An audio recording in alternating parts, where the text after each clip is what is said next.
Hey guys, Tantrum here. This is episode 5 of Superhero Spotlight. And in this episode is going to be a really fun one as well because it deals with one of the biggest superheroes out there. Quite possibly the biggest superhero in the world right now, the most well known because of his movies, video games, and stuff like that, which I'll be getting into. But it's pretty easy by the title you see. Batman. Batman is quite possibly my favorite superhero, DC-wise, of all time. For the simple matter, because he's an ordinary man. He doesn't have any superpowers. He just has this incredible will, this determination. He's incredibly smart. And stuff like that. So let me just delve into a little bit of backstory, a little bit of information to begin this, and we'll delve into my thoughts and stuff like that onto the Cape Crusader. Everyone pretty much knows the story. His parents were killed when he was very young, dedicated to a life of crime fighting. He's basically the pinnacle of human perfection, incredibly fit, incredibly smart, handsome, rich, what have you. He is basically the best thing going for a human as humanly possible. He is well known in the criminal underworld. He has an extensive rogues gallery, including villains like Poison Ivy, Two-Face, and of course everybody knows the Joker. Without Batman, there could be Joker. Without Joker, there could be no Batman. So they're basically two sides of the same coin. Yeah, my thoughts on Batman, man, wow.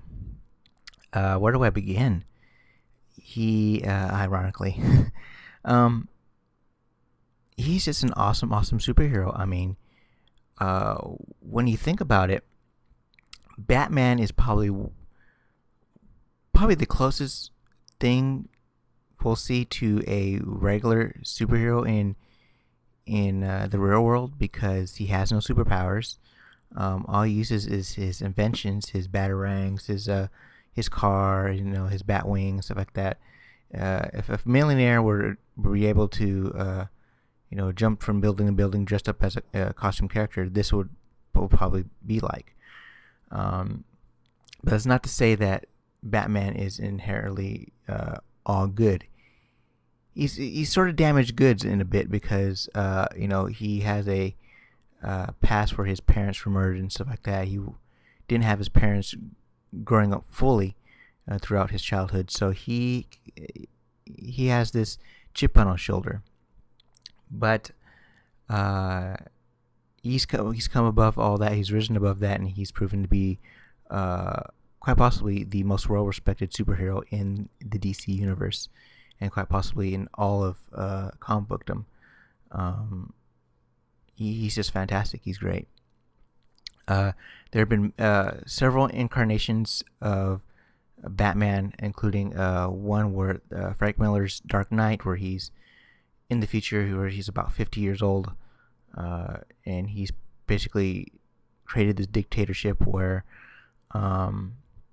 he basically runs the show and stuff like that, and rules over Gotham City, and he has to take out, basically stoops down to the criminals level where he kills and stuff like that, including killing the Joker. So yeah, there's been a lot of incarnations of Batman, but most of the people know of the Batman we all know and love, who has strict moral codes, won't kill and stuff like that. So yeah. So where has Batman? What is Batman doing right now? What's up with him? Well, there was a big event that happened in DC not too long ago. Matter of fact, it happened last summer, Final Crisis, where basically it's supposed to be the end all be all of the DC universe. This big huge event that supposedly was going to happen, and there's the big mystery: one hero was going to die, and we're trying to find out who that was. Most people thought it was going to be Flash again, but it turned out to be Batman. Batman apparently died, and I'll get into my thoughts on this real quick.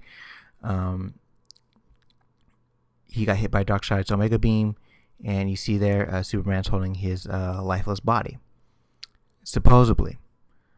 The reason why I say supposedly is because I do not believe Batman is actually dead. Now we see a body, but is it actually his body? Because it doesn't really fit his body type. So yeah, and an extra clue to this. Now, spoiler alert: if you haven't read Final Crisis, this picture right here. Fast forward a little bit.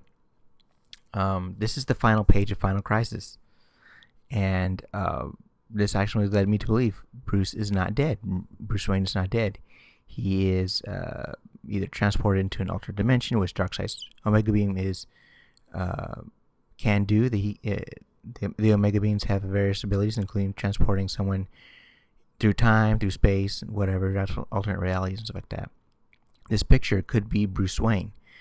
Many people believe that he's dead, including another thing that is sort of tipped me off on why I don't think he's dead. In Blackest Night, we see a skull, but we don't see Bruce Wayne rise from a Black Lantern. At least not yet. So that kind of clues me in as to whether Bruce is actually dead or not. Now, that's not to say that maybe he might be dead and stuff like that. He could be. But all in all, Batman is just a fantastic character. He continues to endure throughout comic bookdom with all his incarnations, all of his movies, which have been very, very successful. Animated series, which Kevin Conroy does a fantastic job reprising the role of Batman in the animated series, including Justice League, the regular Batman animated series, the Batman anime movie, I forgot what it was called. I'll probably put up in annotations right there, and including the video games that have been shared, including Batman Arkham Asylum, which I hope you guys go out and get because it's a fantastic video game. You guys will not be disappointed with Batman Arkham Asylum. I played it, I own it, and it's great. So make sure you rate, comment, subscribe, and for the next superhero spotlight, we'll be dealing with the God of Thunder himself, the mighty Thor. I'm gonna love this one, so make sure you guys stay tuned.